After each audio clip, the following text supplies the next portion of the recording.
So I want to welcome everyone to this Fridays with Father. I just completed the celebration of life for one of our parishioners and their family. So it's a special opportunity we have to connect a person to God through Christ and through the sacrifice of Christ, the eternal covenant established by Christ in the Last Supper, his death upon the cross, and then resurrection. That establishes a covenant relationship that is eternal, permanent. And this relationship is salvific. That's why we call Jesus the Savior. So we offer our lives, we offer the life of the deceased to God through Christ on the altar. That is the celebration of that eternal sacrifice. And we can do that because that sacrifice was not a temporary, one-time, over and done kind of sacrifice. All other sacrifices are temporal. It's just for this period of time. It begins, it has a middle, it ends, and its effects are however long that sacrifice has impact. But Jesus' sacrifice is eternal. I always say it explodes in history. Back to save Adam and Eve, or the first of humans, all the way to the end of the world, which the world will end. When the sun gets big enough, this world's not going to be there. So we are participating in that eternal sacrifice, offering ourselves, but offering the life of that person. If you notice, I incense the altar, the gifts there. I also incense the casket. And I incense it the same way I incense the altar, because we're offering him with Christ. And I always found it fascinating that the size of our altar is the size of a casket. Now, that was not the size of the altar Jesus used. He reclined at table. It was on the floor. It wasn't like this. But the church has celebrated people's lives in connection to the eternal sacrifice of Jesus on the graves of the saints, on the tombs of the saints, which is a sarcophagus, the size of a coffin. And so when a church didn't have a saint's body, they would get a relic of a saint to put in their altar, to connect with. We offer this sacrifice for our loved ones. So that's what we did. Today, the topic is not that. It's about feast and holy days. And this is the book called The Code of Canon Law. And this is the 1983 version that was modified in 1983 following Vatican II. So with the Council of Vatican II there, and so this is about, I think, a third smaller than the code from 1910. So they pared it down. And if anyone would like to go to sleep at night, I'll lend you this book, and it's very interesting. I mean, it's got a lot of good in it, but the canon law is meant to guide our worship, our life together as a church, and so these are to be help. These are supposed to help us. And in it, if you turn to this page, you will get to,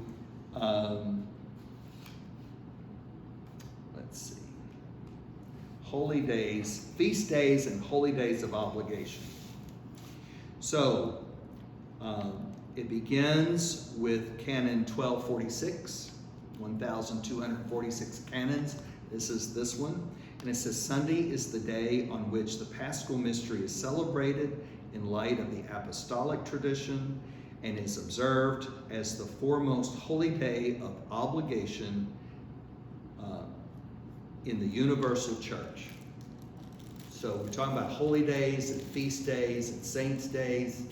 The first one is Sunday, the day of the resurrection, the day the Spirit came upon, the first day of the week. And we are obliged, if we believe what God did on the first day of the week, on Sunday, then we are obliged to remember it and never forget it. And also to participate in it. That this is the day, this is the Lord's day, it's the risen Lord's day. And so it belongs to Him. The rest of the week can belong to our labor in the world. But this day is dedicated to God and what God did on this day, the Lord's day. And of course, celebrating the Eucharist, we do this in memory of Him. We celebrate that eternal sacrifice of which we benefit, in which we are saved, because that sacrifice conquered death and the sin that leads us to death. So that's the first holy day. Then it says also to be observed are Christmas, Epiphany, the Ascension of Jesus, Corpus Christi, Holy Mary, Mother of God, and her Immaculate Conception and Assumption, Saint Joseph, the Apostles Peter and Paul, and all saints. So it gives us the rule. And it'll tell me that in this little blue book. So every year, the church puts together the Ordo, the order of celebrations. And so it takes from here, it tells me what to do in case I forgot. Or did the obligation, did this holy day, did its obligation get moved to another day because it happened to be on a Sunday or something? Or did it get, the obligation get removed? We're not obliged. Still, someone would say, well, did they do away with the holy day? I said, not unless they killed Jesus again and obliterated Him. Of course not. Days are holy because of what God does on them. And you can't eliminate what God did in the conception of Mary, the Assumption of Mary into heaven, or the birth of Jesus, or the remembrance of all saints. You can't get rid of it. But are you obliged to celebrate it? And Ascension, they move. The bishop said, too few people are coming on the 40th day after Easter. Too few are remembering it and celebrating it. So they moved the celebration of it to the Sunday following it. And then, of course, the next weekend, it's Pentecost. I was thinking about this in a way with the funeral. We're talking about, may this person be in your presence and share your resurrection and see you face to face. And for some people, they believe, well, they're already in heaven. Why are you praying like they're not? I mean, we believe they're already with God, which is an act of faith, because no one knows like Jesus.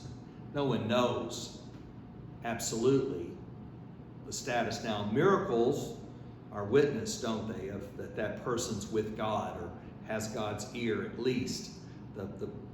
So miracles after a person's death give witness that they're with God, but it's not a proof.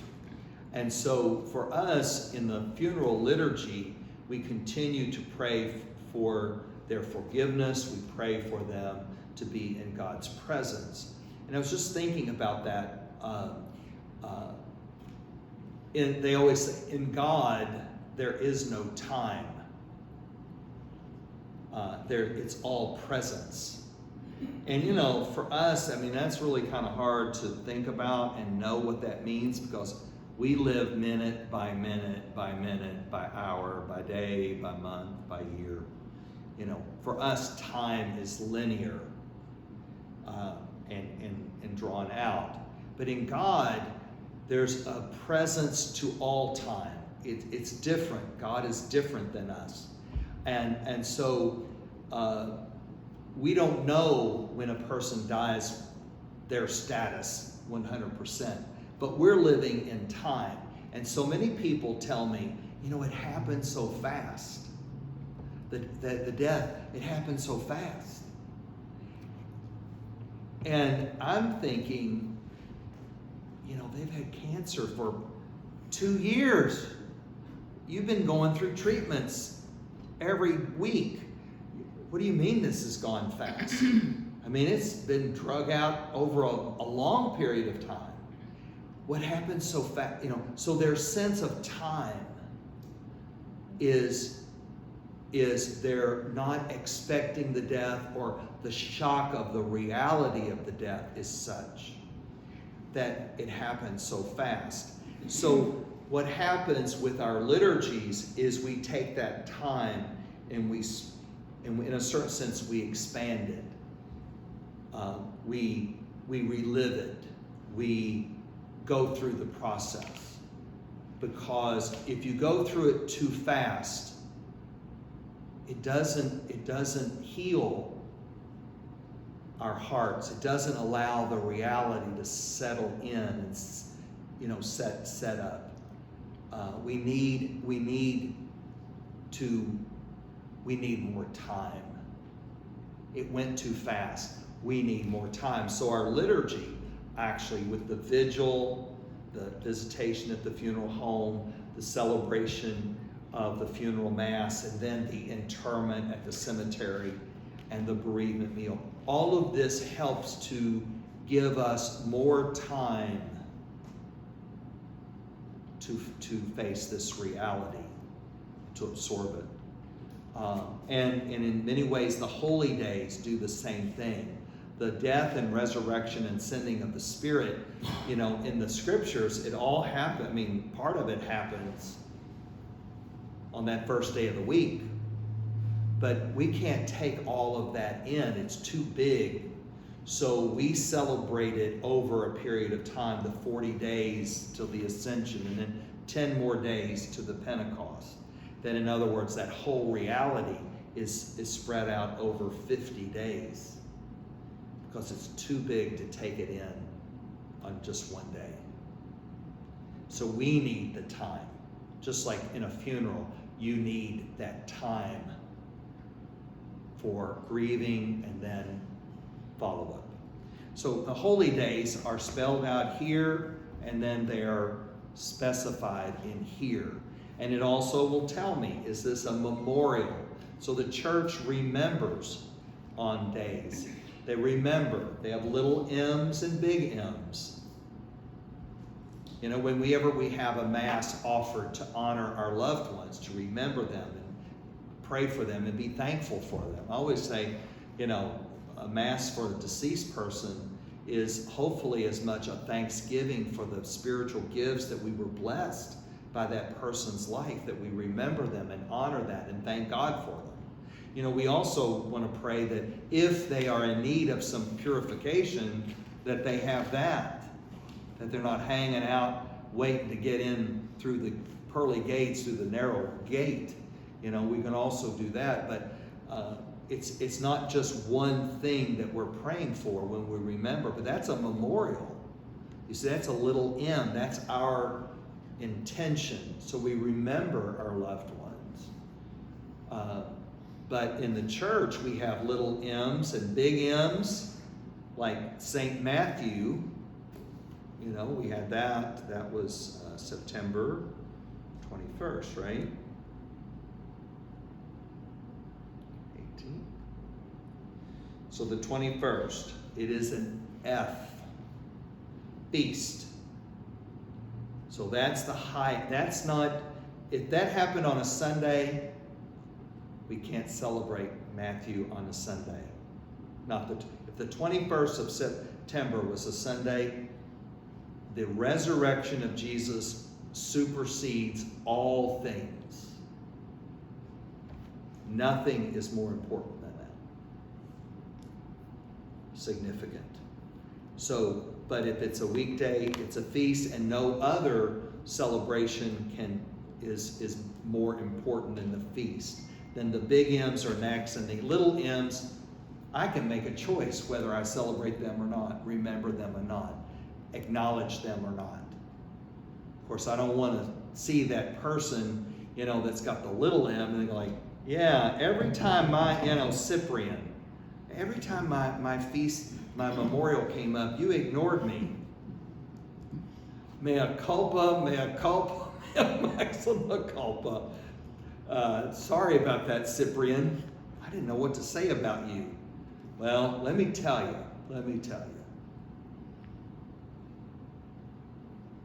We'll know in the kingdom.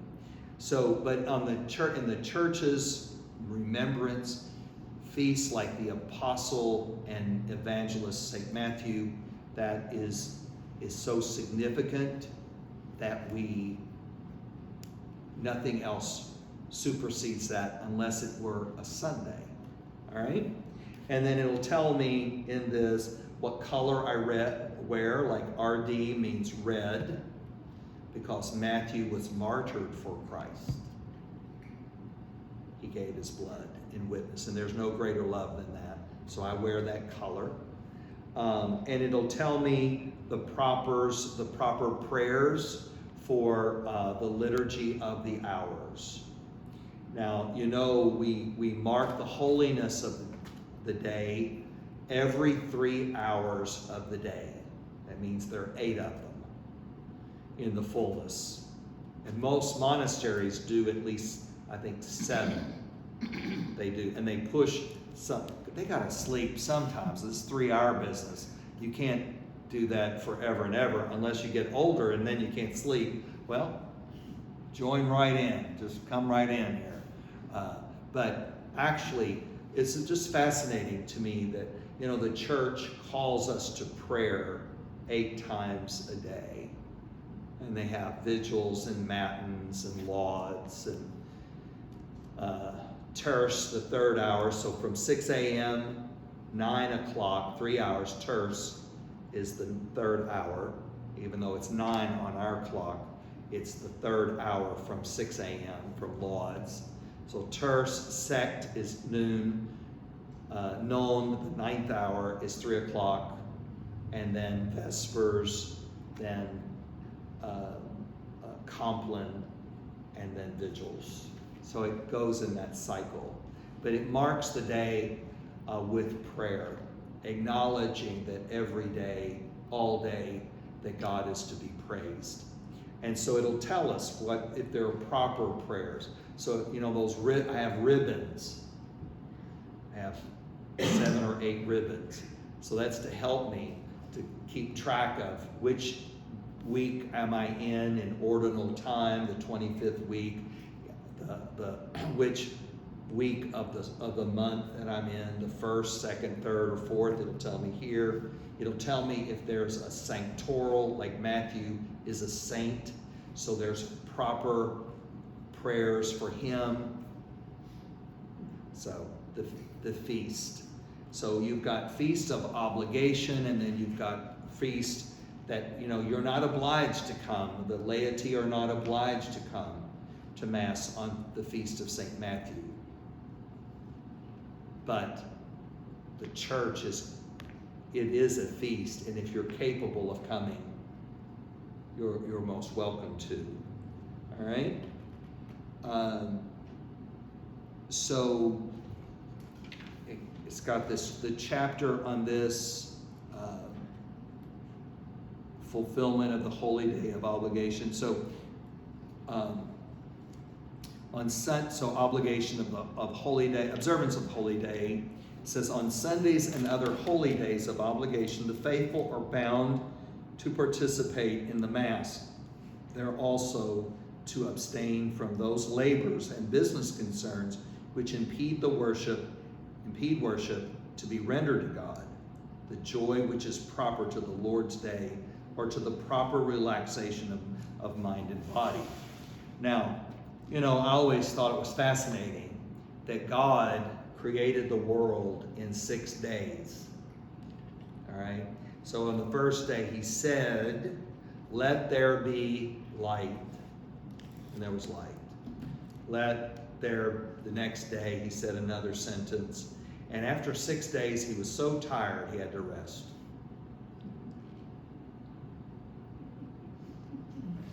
Seriously?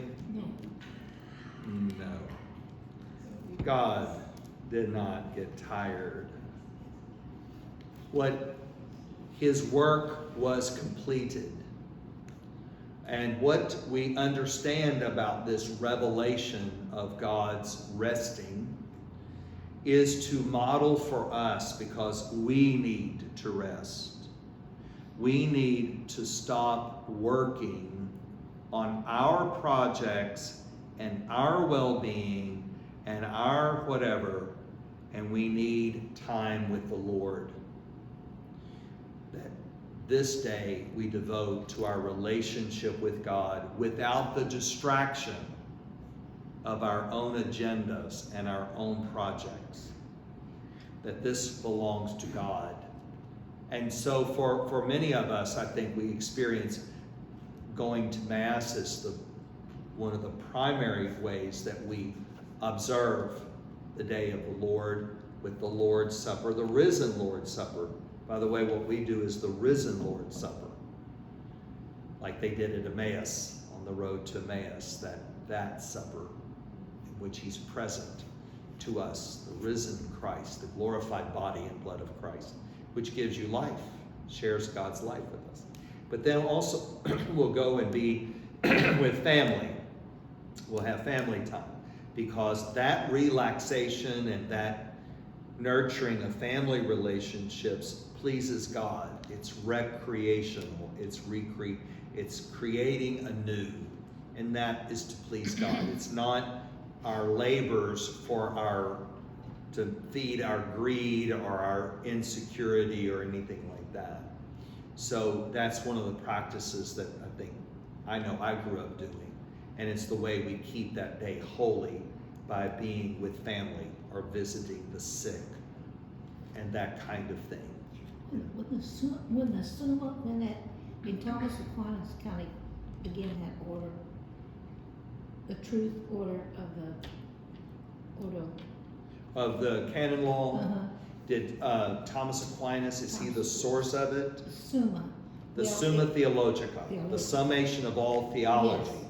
So But I'm not sure what the relation of his Summa is to the canons of canon law.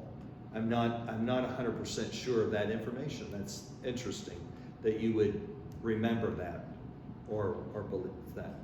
So, all right. Well, 30 minutes, didn't it just go by fast? Yes. So we'll ask questions in that. So if you want to, God bless you.